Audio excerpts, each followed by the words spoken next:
All right, quick video to show you how to replace side mirrors on a Silverado or Tahoe or any of this series. This is a 2003 Silverado. And it's all the same process, and it's actually really easy to do.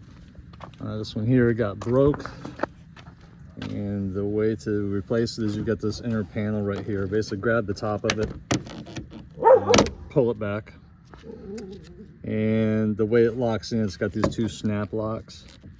And then it just has this little piece here that goes in like that. So you're just pulling these two snap locks out.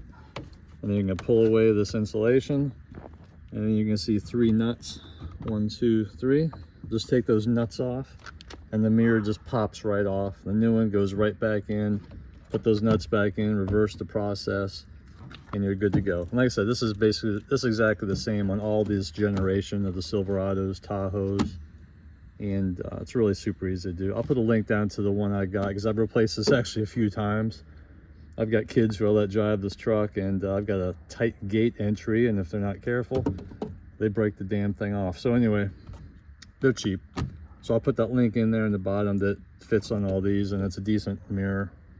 And good luck with it. Thanks for watching.